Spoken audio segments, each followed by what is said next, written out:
বৌমা শাশুড়ির এই ঝগড়ার প্রধান কারণ হচ্ছে জেনারেশন গ্যাপ, ঠিক কিনা?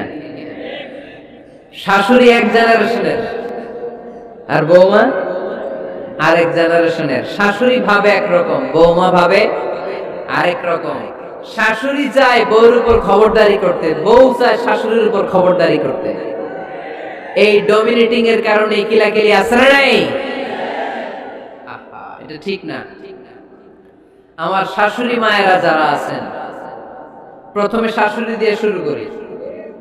আমার মাইকের আওয়াজ যে ঘরগুলোতে যায়, আমার শাশুড়ি মাদেরকে বলবো, বউদের উপর অত্যাচার করবেন না। ছেলেরা প্রশ্ন করে, তোর কাছে তোর বউ বড় না আমি বড়? আছে না নাই? এটা একটা প্রশ্ন হইল। তোর বউ বড় না আমি বড়? দুইজনেই বড়। এক ছেলে সুন্দর উত্তর দিছে, আমার কাছে ভালো লাগছে উত্তরটা শুনে। এক মা প্রশ্ন করছে, তোর এতদিন আমি লালন পালন করে বড় করলাম, জীবন যৌবন তোর জন্য শেষ করলাম, আজকে বউ পাইয়ে বউ তোর আপন হয়ে গেল। এবার ছেলে উত্তর দিছে, মা আমার মুখ থেকে মা ডাক শোনার জন্য তুমি কি কষ্টটাই না করছো জীবনে। 10 মাস আমার পেটে ধারণ করলা, খাইতে পারো নাই, বমি করছো, খালি ওষুধ খাইছো, তোমার পেট কেটে আমারে বের করা হয়েছে, 2 বছর আমারে দুধ খাওয়াইছো, পেশাব পায়খানা পরিষ্কার করেছো। বয়স যখন 3-4 তখন তোমার আমি মা ডাকছি। এই মা ডাকটা শোনার জন্য তুমি এত কষ্ট করছো। আর আরেকবারের মাইয়া এই ঘরে আইসেই তোমার মা ডাকা শুরু করছে। যেই মেয়েটা তোমারে মা ডাকে সে আমার আপন হবে না কেন মা?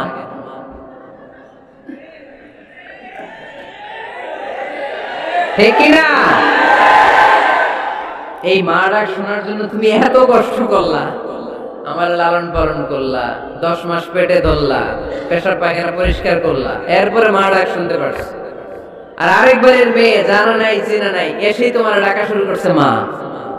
তো যে আমার মারে মা ডাকে তার স্থান তো আমার কলিজায়, ঠিক কিনা? শাশুড়ি আম্মারা যারা আছেন, প্লিজ বৌমাদেরকে কষ্ট দিয়েন না। অনেক শাশুড়ি আছে পান থেকে চুন খসলে রেগে যায়, পদে পদে স্ত্রীর ভুল ধরে, বউয়ের ভুল ধরে, আসরা নাই? এটা করবেন না। সে তো নতুন, আপনার অনেক এক্সপিরিয়েন্স হতে তার সময় লাগবে। তাকে সময় দিন, তাকে ভালোবাসুন, ঠিক কিনা? না বুঝে সামান্যতে বৌমারে বদদোয়া দেয়, এরকম আসরা নাই? কিন্তু বুঝতে চায় না, বৌমারে যদি বদদোয়া দেয় তাহলে তার নিজ ছেলের পরিবারের ক্ষতি। পেটে ধরা যে ছেলে, ছেলের পরিবারের কিন্তু ক্ষতি, তার আপন নাতি নাতনিদেরই ক্ষতি। আওয়াজ করে বলেন ঠিক কিনা? বৌমাকে বদদোয়া দিয়েন না। বৌমাকে নিজের মেয়ের মতো দেখবেন। সমাধান আমি দিচ্ছি। কেমন দেখতে হবে? নিজের মেয়ের মতো। নিজের মেয়ে সকালে ঘুম থেকে ওঠে 11টা, ওইটা সমস্যা নাই। বৌমা কেন উঠলো না, ওইখানেই ঝামেলা। আছে না নাই? মেহেরবানি করে আপনার বৌমাকে আপনার নিজের মেয়ের মতো দেখেন। নিজের মেয়েরে যেমনি আদর করেন তাকেও অমনি আদর করেন। আপনার বৌমারে যদি আপনি কষ্ট দেন, মনে রাখবেন আপনার নিজের মেয়েটাও আরেকবারের বউ হয়ে কয়েকদিন পরে যাবে। আপনি যা যা করবেন আপনার মেয়েকেও তারা ওই রকম কষ্ট দিয়ে বাড়িতে ফিরিয়ে দিবে। চিল্লায় বলেন ঠিক কিনা? খবরদার, টিট ফর ট্যাট। ইটটি মারলে পাটকেলটি খেতে হয়। এজন্য শাশুড়ি আম্মা জানারা যারা আছেন, বৌমার সাথে খারাপ আচরণ করবেন না মেহেরবানি করে। তাকে আপনি কষ্ট দিলে আপনার নিজের মেয়েটাও আরেক বাড়ির বৌমা হবে, সেও ওই বাড়িতে এই কষ্টগুলো ভোগ করবে। এগুলো যখন আপনি শুনবেন তখন আপনার চোখ দিয়ে পানি পড়বে কি পড়বে না? পড়বে। এবার আসেন বৌমার কথা বলি। বৌমা যারা আছেন মেহেরবানি করে, বৌমা যারা আছেন মেহেরবানি করে আপনার শাশুড়ি আম্মাকে নিজের মায়ের জায়গায় রাখবেন। আপনার বাড়ি ছেড়ে নতুন বাড়িতে আসছেন, তো এটাই তো আপনার বাড়ি। আপনার মা রেখে দিয়ে নতুন মা পাইছেন, এটাই তো আপনার মা। তো ওনাকে মায়ের জায়গায় বসাতে আপনার সমস্যাটা কোথায়? বৌমারা খেয়াল রাখবেন, আপনি আপনার শাশুড়ির সাথে যে আচরণটা করতেছেন, আপনার শেষ বয়সে আপনার ছেলের বিয়ে দেওয়ার পরে যে বৌমাটা আসবে, ওই আচরণই আপনাকে ফিরিয়ে দিবে। The nature has its own return. প্রকৃতির একটা মাইর আছে, এটা শেষ মাইর, এটা শেষ খেলা। প্রকৃতির খেলা বড় খেলা। আপনি আপনার শাশুড়ির সাথে যে আচরণ করবেন, আপনার শেষ বয়সে আপনি একদিন শাশুড়ি হবেন, এটা মাথায় রাখবেন। ওই আচরণই আপনি ফিরে পাবেন। আওয়াজ করে বলতে হবে, ঠিক কিনা? এজন্য 9 নাম্বার পয়েন্টস হচ্ছে মিউচুয়াল রেসপেক্ট। সবাই যেন সবাইকে ভালোবাসি। দোষ ছাড়া মানুষ নাই, সবার দোষ আছে। আমরা যেন একে অন্যের দোষ না খুঁজি। বৌমারা, আপনাদের কেন যদি আমার মাইকের আওয়াজ যায়, অল্প কিছু টেকনিক অবলম্বন করলে আপনি আপনার শাশুড়ির মন জয় করতে পারবেন। শাশুড়িরা আসলে বেশি কিছু চায় না।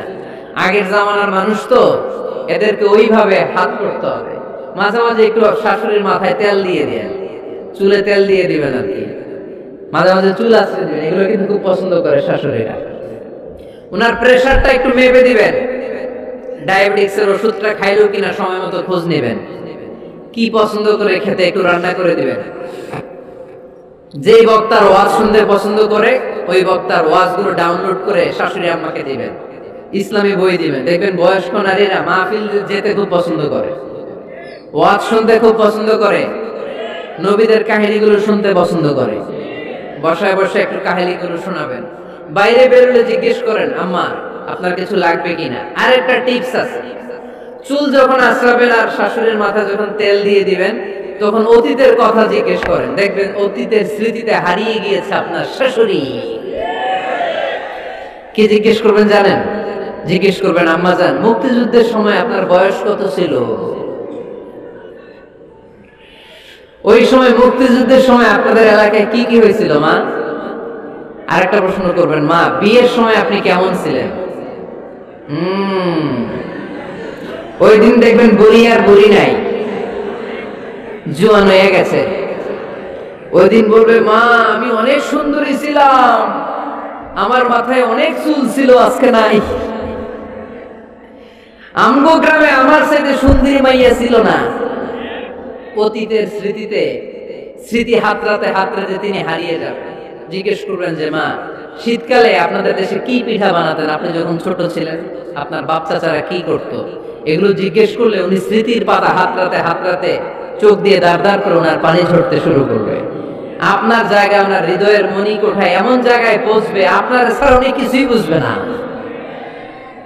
বৌমারা, এই অল্প কিছু টিপস অবলম্বন করে আপনারা আপনাদের শাশুড়ির মনকে জয় করতে পারেন। শাশুড়ি বৌমার দ্বন্দ্ব আমরা চাই না। আমরা চাই শাশুড়ি বৌমাকে নিজের মেয়ের মতো জানো, আর বৌমা শাশুড়িকে আপন মায়ের মতো ভালোবাসো, ঠিক কিনা? এই মিউচুয়াল রেসপেক্টই পারে শাশুড়ি বৌমার দ্বন্দ্বকে দূর করতে, আর ঘরটারে শান্তি টুকরা বানাতে। আওয়াজ করে বলেন, ঠিক কিনা? কয়টা গেল? আর আছে কয়টা? দোয়া করবেন একে অপরের জন্য। দোয়া, সাইয়েদনা ইব্রাহিম ফ্যামিলির জন্য দোয়া করতেন, রব্বি জাআলনি মুকিমাস সালাতি ওয়া মিন যুররিয়্যাতি রব্বানা ওয়া তাকাব্বাল দুআ। ও আল্লাহ, আপনি আমার নামাজ কায়েমকারী বানান। আমার কলিজার টুকরা সন্তান ইসমাইলকেও নামাজ কায়েমকারী বানান। আমার দোয়াটা আপনার দরবারে আপনি কবুল করে নেন। সুবহানাল্লাহ পড়েন। রব্বানা ইন্নী আসকানতু মিন যুররিয়্যাতি বিওয়াদিন গায়রি যী যার'ইন ইনদা বাইতিকাল মুহাররাম। ও আল্লাহ, আমার সন্তান সন্ততি, আমার ফ্যামিলিকে ধুধুমর প্রান্তর এই উপত্যকার মধ্যে তোমার কাবা ঘরের সামনে রেখে গেলাম, তাদেরকে তুমি নামাজ কায়েমকারী বানিয়ে দিও। গোটা বিশ্বের সব মানুষের অন্তর আমার ফ্যামিলির দিকে আল্লাহ তুমি ঝুঁকিয়ে দিও। ওয়ারযুকহুম মিনাস সামারাত, ফলমূল দিয়ে আল্লাহ তুমি তাদেরকে রিজিকের ব্যবস্থা করে দিও। তার মানে সব নবীরা তাদের পরিবারের সদস্যদের জন্য দোয়া করতেন কি করতেন না?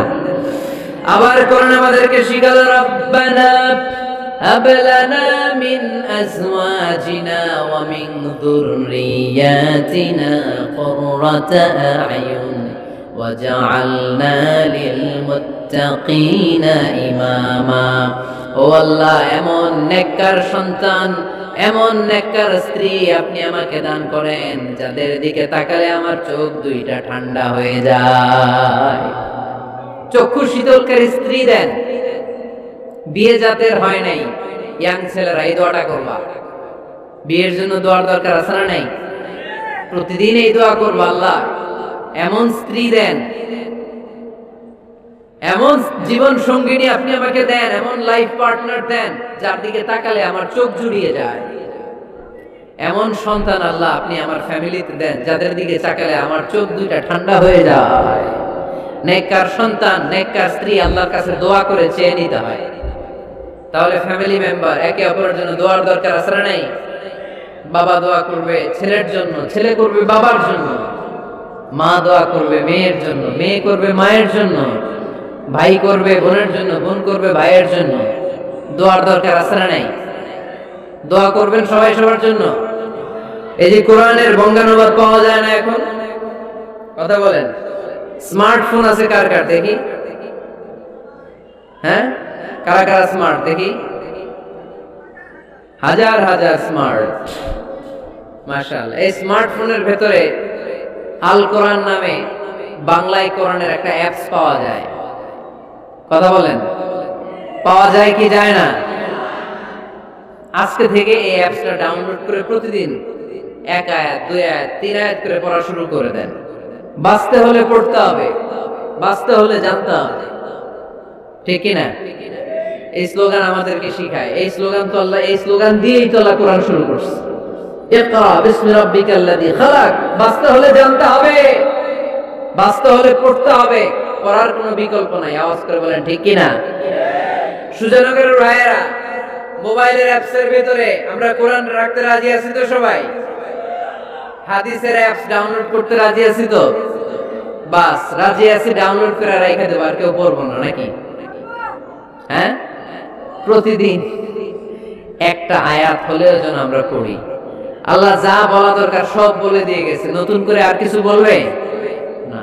আমরা যেন পড়াশোনা করি, আমরা যেন একটা পাঠাগার বানাই। আবারও কখনো আসার সুযোগ হলে আমি জিজ্ঞেস করবো, যদি আমার মনে থাকে যে আপনাদের পাঠাগার আছে কার কার ঘরে, সেদিন সবার হাত তুলতে হবে। এমনি পারা যাবে তো? আল্লাহ তুমি তৌফিক দাও।